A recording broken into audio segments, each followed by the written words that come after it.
सत्य वचन की राह पर चलें हम सदा, यीशु का साथ हो रहे हमारी हर दुआ।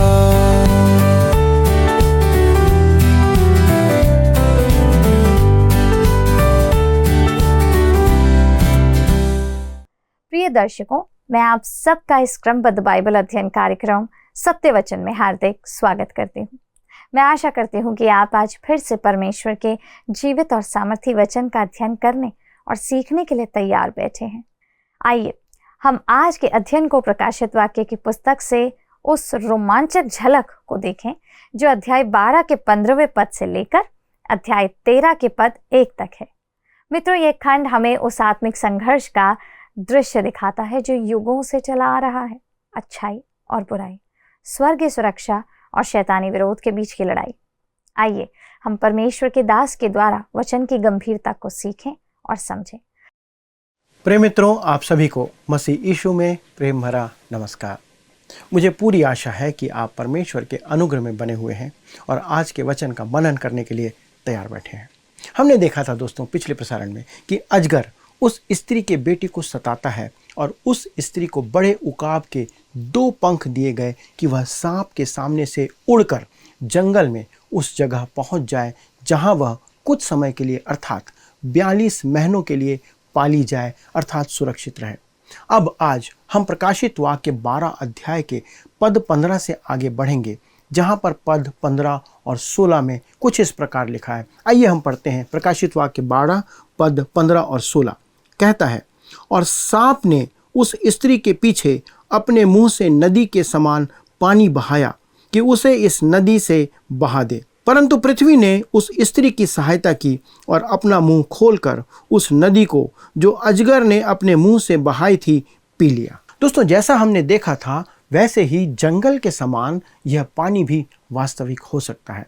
परमेश्वर ने इसे 2 बार पानी से बचाया था, मिस्र से निकलने के बाद लाल सागर के पानी से और दूसरी बार जंगल यात्रा के अंत में यर्दन नदी के पानी से। आपको याद होगा कि किस प्रकार इस्राएल के लोग उससे पार हुए थे। यहाँ नदी के समान पानी का अर्थ यह भी है कि वह सब बड़ी सेना उनका पीछा करेगी, जैसा कि हमने यशायाह 8वें अध्याय के पद 7-8 में इस उपमा को देखा था। वहाँ पर यही कहा गया है, इस कारण सुन, प्रभु उन पर उस प्रबल और गहरे महानद को अर्थात अशूर के राजा को उसके सारे प्रताप के साथ चढ़ा लाएगा और वह उनके सब नालों को भर देगा और सारे तटों से छलक कर बहेगा और वह यहूदा पर भी चढ़ आएगा और बढ़ते बढ़ते उस पर चढ़ेगा और गले तक पहुँचेगा। और हे इमानुएल, तेरा समस्त देश उसके पंखों के फैलने से ढँप जाएगा।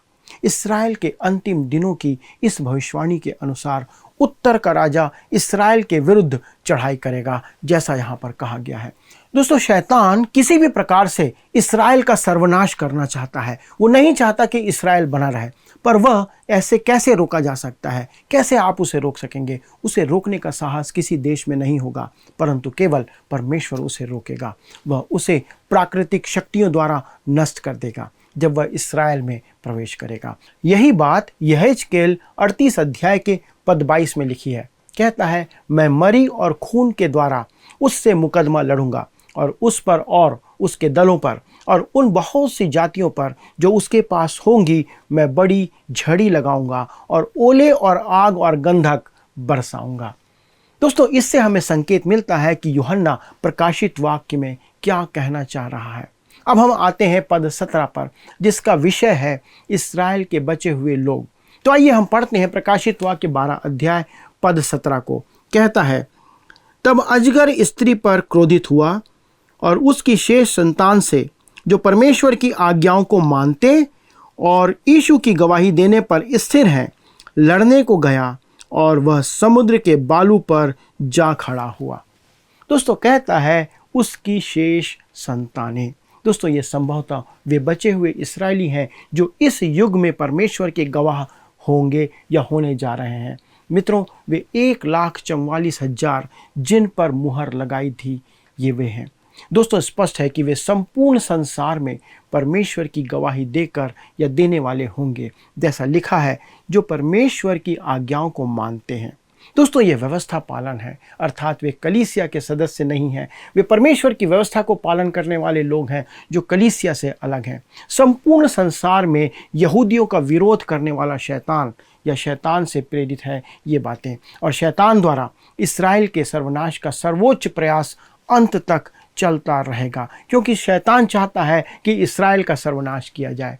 मिस्र के ईंट बनाने के खत्तों से लेकर हमान के फांसी के फंदे तक, हेरोदेस का निर्दयी आदेश से लेकर के हिटलर का यहूदी नरसंहार तक और महाक्लेश तक, शैतान का उन पर आक्रमण जारी रहेगा, चलता रहेगा, जो किया जा रहा है और आगे बढ़ता जा रहा है और बना रहेगा। पर ऐसा क्यों? केवल उस एक बालक प्रभु यीशु मसीह के कारण, क्योंकि वही है जो उसका नाश करने के लिए आया था और वो आगे उसके साथ लड़ाई करने को जा रहा है। दोस्तों, आज संसार प्रभु यीशु मसीह को अपनाना नहीं चाहता है, और यह विचार किसी और से नहीं परंतु केवल शैतान और उसी से प्रेरित है। मित्रों, इसी के साथ यहाँ पर अध्याय 12 समाप्त होता है और अब हम अध्याय 13 से अपने अध्ययन को जारी रखेंगे। तो अध्याय 13 का जो विषय है वो है समुद्र और पृथ्वी से उभरते हुए उस पशु के बारे में। दोस्तों, हमने देखा था कि 7वीं तुरही के फूके जाने पर हमारे सामने 7 नायक आते हैं या प्रकट होते हैं। इनमें से 5 को हम अध्याय 12 में देख चुके हैं। पहला, एक स्त्री जो इस्राएल का प्रतिनिधित्व करती है। लाल अजगर जो शैतान का प्रतिनिधित्व करता है। स्त्री की संतान जो केवल और केवल प्रभु यीशु मसीह है।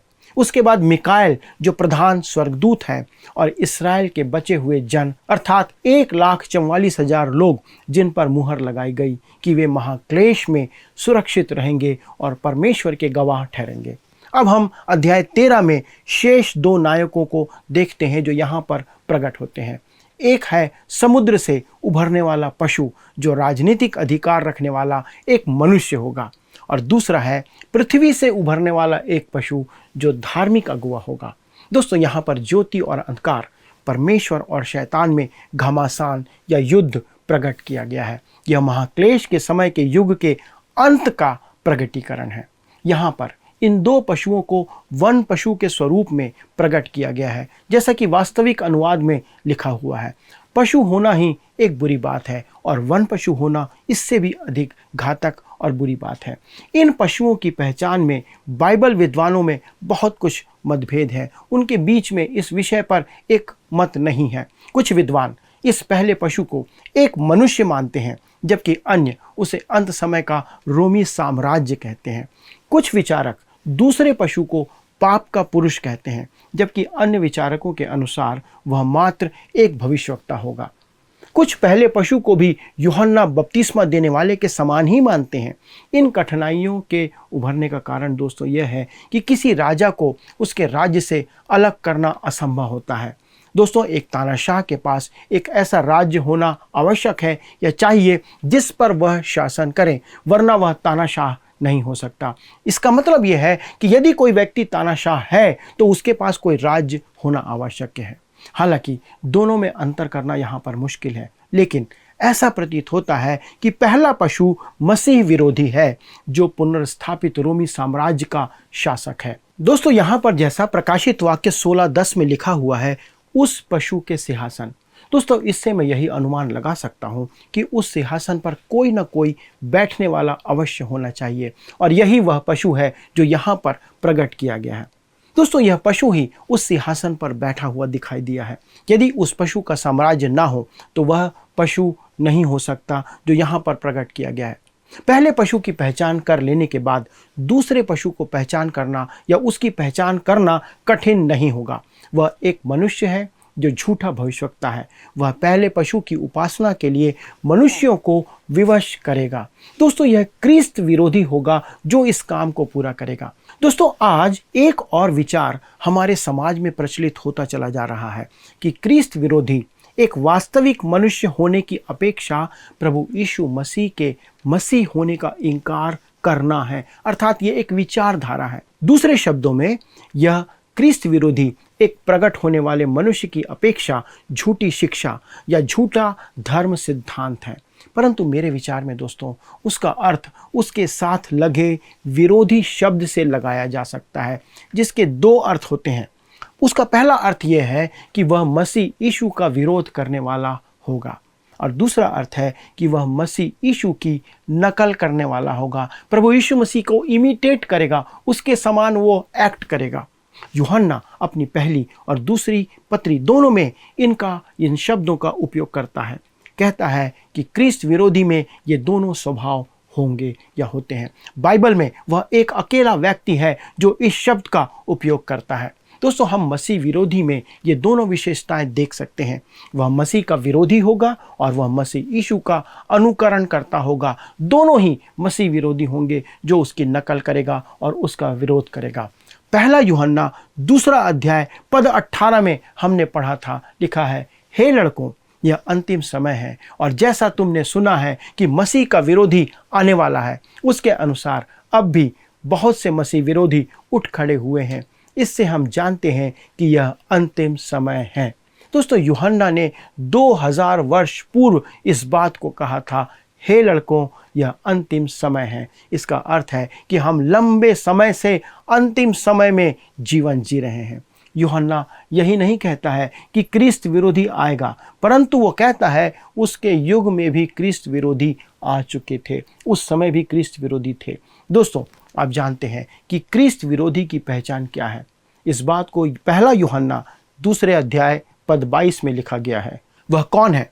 केवल वह जो यीशु के मसीह होने का इनकार करता है, और मसीह का विरोधी वही है जो पिता का और पुत्र का इनकार करता है। दोस्तों, क्रिस्त विरोधी प्रभु यीशु मसीह के ईश्वर होने का इनकार करता है। वह प्रभु यीशु के विरोध में काम करता है, उसके विरुद्ध में रहता है। वह पृथ्वी पर मसीह यीशु का बैरी है। वह यीशु को परमेश्वर नहीं मानता है, अपना उद्धारकर्ता उसे नहीं मानता है। दोस्तों, अपनी पहली पत्री के 4 अध्याय में यूहन्ना हमें क्रिस्त विरोधी के विषय में कुछ अतिरिक्त तथ्यों को, सच्चाइयों को प्रकट करता है और उसे हमें बताता है। पहला यूहन्ना 4 अध्याय का पद 1 और पद 3 लिखा है, हे प्रियो, हर एक आत्मा की प्रतीति ना करो, वरन आत्माओं को परखो कि वे परमेश्वर की ओर से है कि नहीं, क्योंकि बहुत से झूठे भविष्यवक्ता जगत में निकल खड़े हुए हैं, और जो आत्मा यीशु को नहीं मानती वह परमेश्वर की ओर से नहीं, और वही तो मसीह के विरोधी की आत्मा है, जिसकी चर्चा तुम सुन चुके हो कि वह आने वाला है और अब भी जगत में है। दूसरे शब्दों में दोस्तों, हम कह सकते हैं कि कोई मनुष्य हो या कोई भी समुदाय हो या कोई पुस्तक हो या कोई लेख हो, जो भी प्रभु यीशु मसीह के ईश्वरत्व का इनकार करता है वह क्रिस्त विरोधी है। और यदि कोई प्रचारक, कोई पास्टर, कोई चर्च का सदस्य या कोई चर्च की विश्वास वचन इस बात को मानती है कि वह प्रभु यीशु मसीह के ईश्वरत्व का इनकार करती है या उसे स्वीकार नहीं करता है, तो वह भी मसीह का विरोधी है, चाहे वो चर्च हो, चाहे कोई विश्वासी हो या कोई पास्टर हो। दोस्तों, वह व्यक्ति आपके परिवार का सदस्य भी हो सकता है, आपके चर्च का सदस्य भी हो सकता है, शायद वह आपका मनपसंद प्रचारक भी हो सकता है जो इस प्रकार की विचारधारा रखता है। अपनी दूसरी पत्री में यूहन्ना लिखता है, 2 यूहन्ना पद 7 में कहता है, क्योंकि बहुत से ऐसे भरमाने वाले जगत में निकल आए हैं जो यह नहीं मानते कि यीशु मसीह शरीर में होकर आया। भरमाने वाला और मसीह विरोधी यही है। दोस्तों, स्पष्ट रीति से यूहन्ना इस बात को प्रकट करता है, क्रिस्त विरोधी धोखा देने वाला होता है। वह मसीह होने का स्वांग भरता है, वो उसको इमिटेट करता है, जबकि वास्तव में वह मसीह नहीं होगा। प्रभु यीशु ने इसी बात को कहा था, बहुत से मेरे नाम से आकर कहेंगे मैं वही हूँ, अर्थात मैं मसीह हूँ। दोस्तों, आपको उन्हें परख कर देखना होगा कि हर एक आत्मा या मनुष्य परमेश्वर से है या परमेश्वर से नहीं है। मित्रों, आपको अपने समूह को, जिस समूह में आप जा रहे हैं, उस समूह को आपको परख कर देखना होगा। हो सकता है कि देखने में वे आपको बहुत धर्मी लगें, बहुत अच्छे प्रतीत हों, पर वास्तव में वे क्रिस्त विरोधी हो सकते हैं। उनके कर्म, उनके फल इस बात को प्रकट करेंगे। जैतून के पर्वत पर प्रभु यीशु मसीह ने इनके विरुद्ध हमें चेतावनी दी थी। मत्ती 24 उसके 24 में कहा गया है, क्योंकि झूठे मसीह और झूठे भविष्यवक्ता उठ खड़े होंगे और बड़े चिन्ह और अद्भुत काम दिखाएंगे कि यदि हो सके तो चुने हुओं को भी भरमा दें। दोस्तों, आप धोखा खा सकते हैं, शायद आपको धोखा दिया जा सकता है, शायद आपको धोखा दिया जा भी रहा हो। झूठे मसीह उठेंगे जो आश्चर्य कर्म करके लोगों को अपनी ओर खींचने का काम करेंगे। दूसरा पशु एक आश्चर्य कर्म करने वाला मनुष्य होगा। वो बहुत चमत्कारिक चीज़ों को करके दिखाएगा। दोस्तों, वह व्यक्ति क्रिस्त विरोधी होगा। अतः पहला पशु राजनीति में क्रिस्त विरोधी होगा, जो राजनैतिक रूप से उसका विरोध करेगा, उसका विद्रोह करेगा। और दूसरा पशु धार्मिक क्रिस्त विरोधी होगा, जो धर्म की बातों को अपने तरीके से सिखाने का प्रयास करेगा और धर्म की बातों में वचन की शिक्षा का इनकार करेगा। दोस्तों, शैतान भी एक ही मनुष्य के द्वारा सब कुछ कराने में या उसके अंदर सारी योग्यताओं को डालने के द्वारा सफल नहीं हो पाएगा। मेरे विचार में दो मनुष्य, दो पशु होंगे जो क्रिस्त विरोधी होंगे और वे दोनों मिलकर उस काम को पूरा करेंगे। तो अब हम उस भाग में आते हैं दोस्तों, जिसका विषय है समुद्र से निकलने वाला पशु। उसका विवरण, राजनैतिक शक्ति एवं एक मनुष्य होने के बारे में यहाँ पर प्रकट किया गया है। इस अध्याय का पहला पद हमें समुद्र से निकलने वाले उस पशु से परिचित कराता है। 13 अध्याय के पद 1 में इस प्रकार लिखा हुआ है। आइए हम पढ़ते हैं। तब मैंने एक पशु को समुद्र में से निकलते हुए देखा, जिसके 10 सींग और 7 सिर थे। उसके सींगों पर 10 राजमुकुट और उसके सिरों पर परमेश्वर की निंदा के नाम लिखे हुए थे। कहता है, तब मैंने एक पशु को समुद्र में से निकलते हुए देखा। दोस्तों, यहाँ पर आप ध्यान से इन बातों को समझने का प्रयास करें। उसको समुद्र से किसने निकाला? शैतान ने। धर्मशास्त्र में समुद्र विश्व की सब जातियों का प्रतीक है, जैसे अशांत महासागर। जैसे लिखा हुआ है, जिसके 10 सींग और 7 सिर थे। उसके सींगों पर 10 राजमुकुट और उसके सिरों पर परमेश्वर की निंदा के नाम लिखे हुए थे। मित्र, यह पशु हमारे दिमाग को उलझन में डाल देता है। यदि मैं अंधकार में उसका सामना करूं, तो मैं निश्चय जान सकता हूं कि हम एक ही दिशा में चल रहे होंगे। बस अंतर इतना होगा कि मैं बहुत आगे चल रहा हूँगा, दूसरे पीछे। दोस्तों, यह पशु अर्थात शैतान समुद्र के किनारे रेत पर खड़ा हुआ है और यही है जो उस जंगली पशु को समुद्र से निकालता है तथा उस पर प्रभुता करता है। दोस्तों, यह व्यक्ति शैतान की सबसे उत्तम, सबसे सर्वोत्तम रचना होगी, जिसके द्वारा वो अपना सब काम पूरा कराएगा। पहला पशु पुराने रोमी साम्राज्य का प्रधान है, जैसा प्रकट किया गया है। इतिहास में रोम के टुकड़े टुकड़े हो गए थे और यही एक पुरुष होगा जो फिर से रोम को संगठित करेगा। ये वही काम करेगा उस रोम को फिर से संगठित करने का। स्पष्ट है दोस्तों कि परमेश्वर कुछ समय के लिए पृथ्वी पर से अपना हाथ खींच लेगा, अपना हस्तक्षेप हटा लेगा और पूरी पृथ्वी पर उस समय उसका शैतान का नियंत्रण होगा। वह शैतान को ये पूरी पृथ्वी एक समय के लिए सौंप देगा। मेरे विचार में यह यथार्थ न्याय होगा। उसको वो समय देगा कि तेरे को जो करना है वो कर ले।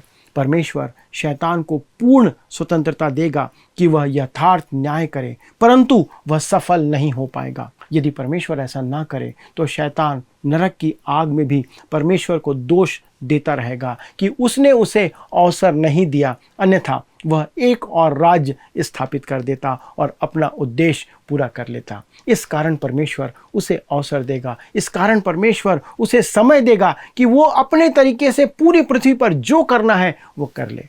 दोस्तों, प्रकाशित वाक्य की पुस्तक को समझने के लिए हमें दानियल की भविष्यवाणी को भी समझना आवश्यक है। यह पशु दानियल की पुस्तक के 7वें अध्याय में व्यक्त पशु के समान या उसके तुल्य दिखाई देता है। वहाँ वह रोमी साम्राज्य के संबंध में भविष्य सूचक इतिहास को दर्शाता है, जिसमें उसे छोटा सींग कहा गया है और उसके विनाश तक के समय का वर्णन वहाँ पर किया गया है। ऐसा प्रतीत होता है कि वह चौथा पशु कुछ समय के लिए निष्क्रिय हो गया है या हो जाता है। फिर उसके बाद उसके 7 सिरों में से एक में 10 सींग उगते हैं, जिनमें से एक छोटा सींग निकलता है और उस छोटे सींग के कारण 3 सींग उखड़ जाते हैं और अन्य 7 भी उसके द्वारा उखाड़ दिए जाते हैं। आपने देखा, 3 अपने आप हट जाते हैं और 7 उसके द्वारा हटा दिए जाते हैं। मित्रों, जब दानियल ने यह भविष्यवाणी की थी तब यह भविष्यवाणी थी, लेकिन अब यूहन्ना के समय तक यह पूरी हो चुकी होगी, क्योंकि यह भविष्य की घटना है। इसलिए यूहन्ना चौथे जंतु और छोटे सींग पर अपना ध्यान केंद्रित करता है। क्योंकि चौथा जंतु रोमी साम्राज्य उस समय प्रकट हो चुका था और उस समय लोग जानते थे कि ये रोमी साम्राज्य क्या है। यूहन्ना रोमी साम्राज्य के समय में रह रहा था और रोमी सम्राट डोमिशियन ने ही उसे पतमुस टापू पर काले पानी का दंड या उसकी सजा दिया था। साम्राज्य में पहले से ही कमजोरी और पतन के संकेत उस समय दिखाई दे रहे थे और यूहन्ना उस घटना का गवाह था जो दानियल के दिनों में होने वाली बात कही गई थी, परंतु यूहन्ना के समय वो घटती हुई दिख रही थी। हालांकि प्रकाशित वाक्य की पुस्तक में दानियल 7 के उस छोटे सींग के शासन पर महत्व दिया गया है और वह छोटा सींग हमारे सामने एक जंगली पशु के रूप में यहाँ पर प्रस्तुत किया गया है, क्योंकि वह अब यूहन्ना की भविष्यवाणी में पुनर्स्थापित रोमी साम्राज्य का शासन और नियंत्रण कर रहा है। अर्थात ये छोटा सींग जो यहाँ पर दिखाया गया है ये वही है। दानियल 7 का छोटा सींग और प्रकाशित वाक्य 13 का वन पशु जो 2 हैं, ये दोनों एक ही व्यक्ति हैं जिसके बारे में यहाँ पर लिखा जा रहा है। अतः आप देख सकते हैं दोस्तों कि दानियल 7 की समझ इस अध्याय को समझने के लिए नींव का पत्थर के रूप में काम करने जा रही है। यह वन पशु ही पाप का मनुष्य है और क्रिस्त विरोधी है तथा अंतिम विश्वव्यापी निरंकुश राजा भी यही है। दोस्तों, इस अध्याय का अंतिम पद इस बात की पुष्टि करता है जो पद 18 है, जहां पर लिखा है, ज्ञान इसी में है जिससे बुद्धि हो वह इस पशु का अंक जोड़ ले, क्योंकि वह मनुष्य का अंक है और उसका अंक 666 है। दोस्तों, इस समय हम अंतिम विश्व शासक की चर्चा कर रहे हैं जो अंत समय में संसार पर अपना राज्य स्थापित करने वाला है। आज के समय में इस विषय पर जानकारी प्राप्त करने के लिए लोगों में, आप में भी शायद बहुत उत्सुकता है और हम सब उस समूह में शामिल हैं जिसमें आप यूरोप में संगठित व्यापार समझौते पर बात करते हुए आज देखे जा सकते हैं। इस संगठित व्यापार ने यूरोप के देशों को उत्साह से भर दिया है। इतिहास में अनेक लोगों ने यूरोप को संगठित करने का प्रयास किया है, पर मेरे विचार में रोमन कैथोलिक कलीसिया ने भी यूरोप को पवित्र रोमी साम्राज्य के रूप में गठित करने का असफल प्रयास एक समय किया था। बहुत से अन्य लोगों ने भी ऐसा प्रयास किया था, जैसे नेपोलियन, हिटलर, मुसोलिनी। इन सब ने ऐसा प्रयास किया है कि वे उस यूरोप को एक साथ फिर से संगठित कर सकें, पर परमेश्वर अभी तैयार नहीं है और महाक्लेश तक वह पूरे यूरोप को संयुक्त राष्ट्र नहीं बनने देगा। दोस्तों, मेरी रुचि उनके संगठित बाजार में है, इसलिए नहीं कि हम भविष्यवाणी की पूर्ति देख रहे हैं, परंतु इसलिए कि मंच तैयार होता चला जा रहा है, जिससे प्रकट होता है कि भविष्यवाणी पूरी हो रही है और पूरी होगी। सदियों से लोगों का यही कहना है कि यह संभव नहीं है कि यूरोप को फिर से संगठित किया जा सके।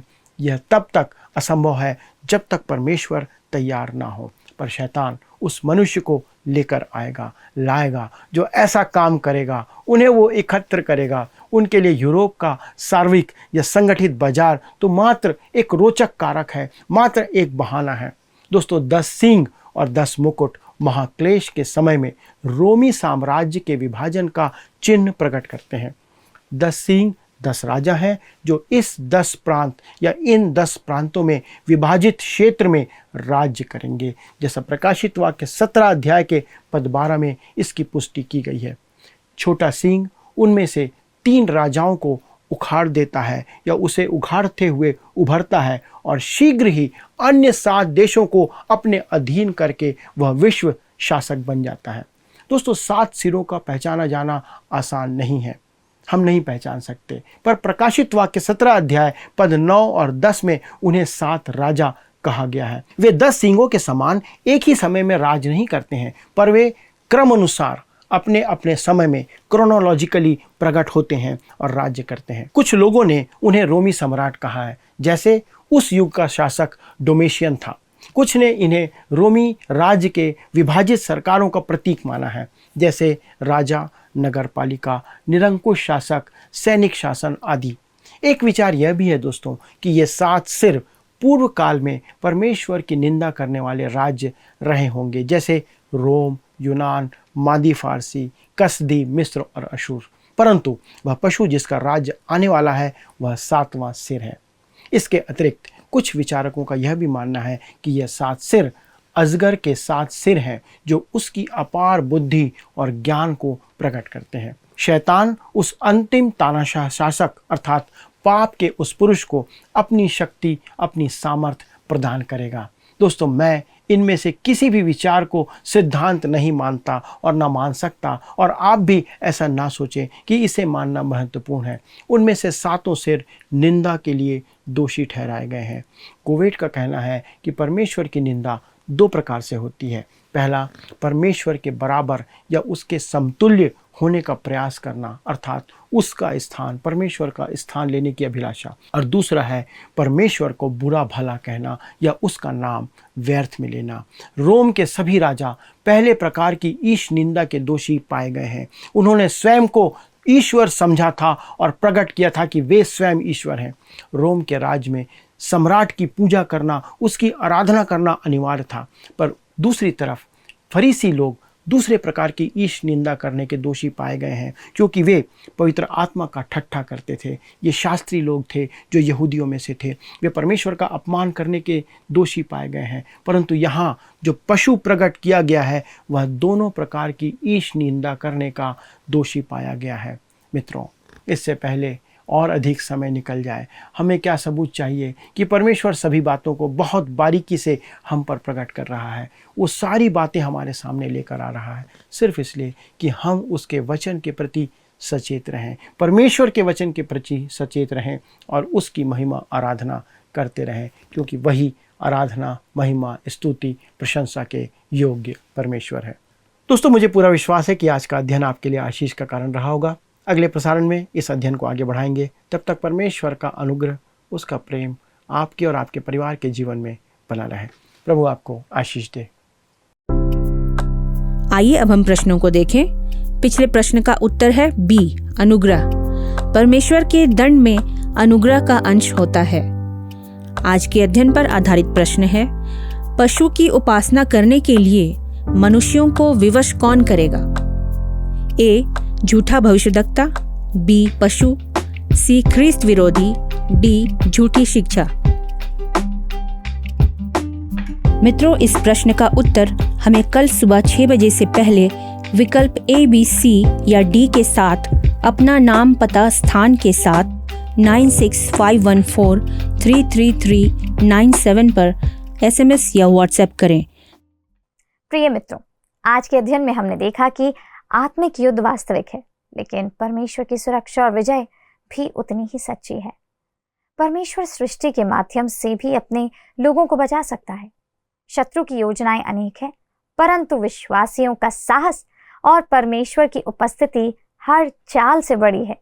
विश्वासी मसीह की गवाही पर स्थिर है, क्योंकि अंततः वही प्रभु है जो समुद्र और पृथ्वी दोनों पर अधिकार रखता है।